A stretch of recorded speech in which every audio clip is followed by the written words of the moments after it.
collective board for a message about what's important for us to know today. So stay tuned.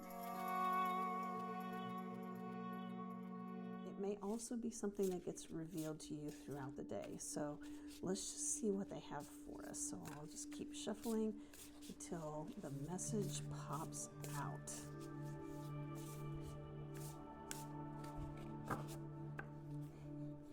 Might take a minute today. Look at this.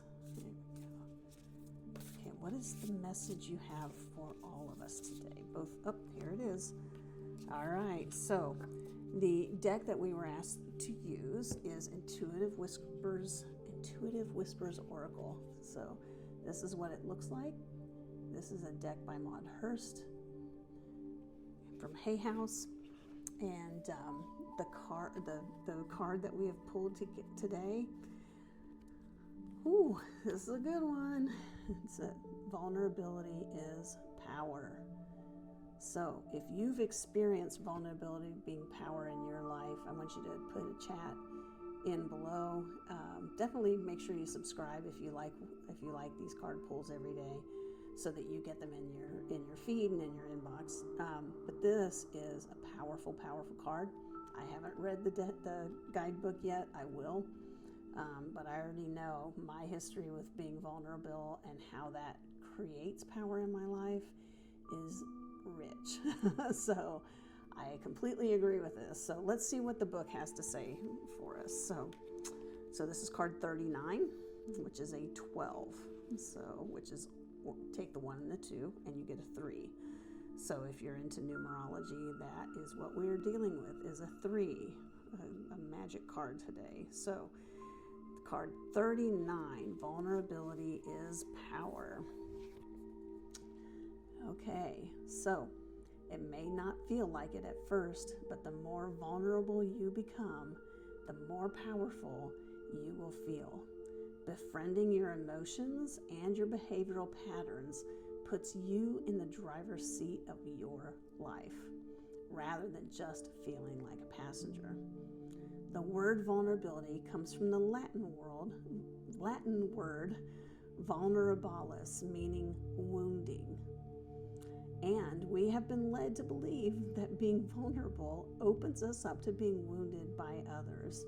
However, most of the time, by blocking our vulnerability and being disconnected from our true feelings, we are wounding ourselves.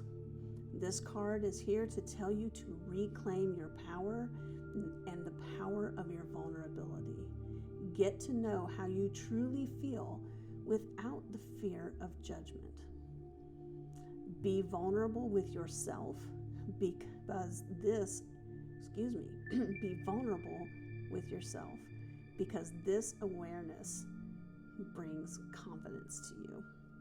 So how to find power in vulnerability? Unraveling your vulnerability is like unlocking the code to your emotional life and discovering the complexity of your feelings. Next time you feel a powerful emotion, see if you can explore it with curiosity. What is happening in your external world that makes you feel like this? Are there any other emotions present at the same time as this one? Sometimes the first strong emotion we feel can be a secondary emotion that is covering our true vulnerability beneath that emotion. For example, anger can cover sadness, right? And laughter can cover fear. Get to know yourself intimately and watch as the fear of vulnerability turns into a feeling of power. This is just beautiful. So we often think, I do, that if I am vulnerable, then I am exposed, right? And that if I am exposed, that makes me weak. And the truth is that it does not make me weak. It does not make you weak. It makes both of us stronger. And so if we can take our vulnerability and understand it for what it is, rather than what we maybe have believed because of our culture that we've grown up in or our family situation, and just accept exactly who we are, know ourselves intimately, embrace our vulnerability, and leverage it to bring us power, our lives can be very, very different. I often tell people I am an open book, and I really am, to a large extent, a very open book. And what I have found is that by being vulnerable in my own life and being open and allowing myself to be exposed in that way, I no longer have anything to hide. And if I have nothing to hide, I only have everything to gain. So I can stand in my full power, my feminine divine nature, fully in who I am. I can be completely authentic, can be exactly who I am, vulnerable in everything, all the wounds and everything, right? All the ugly parts, all the beautiful parts.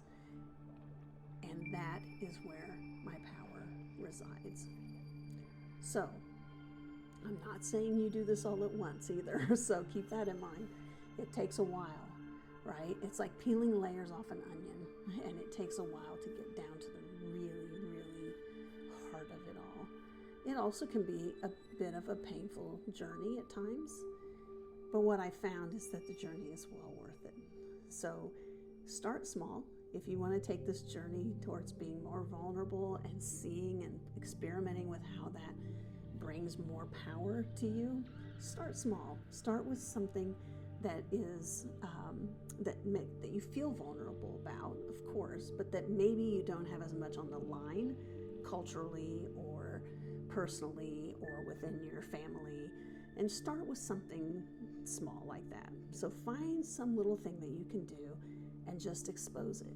Just be vulnerable, sit with it, understand what's happening in your body, your emotions, your mind, your life relative to that particular topic, and see if you could step into a place where you feel safe or brave enough to be vulnerable in that area, and then do it and see what happens. And put your comments below. I want to hear how this is really ringing in your lives, whether it's resonating with you, whether you took a step and you were more vulnerable, and how that played out.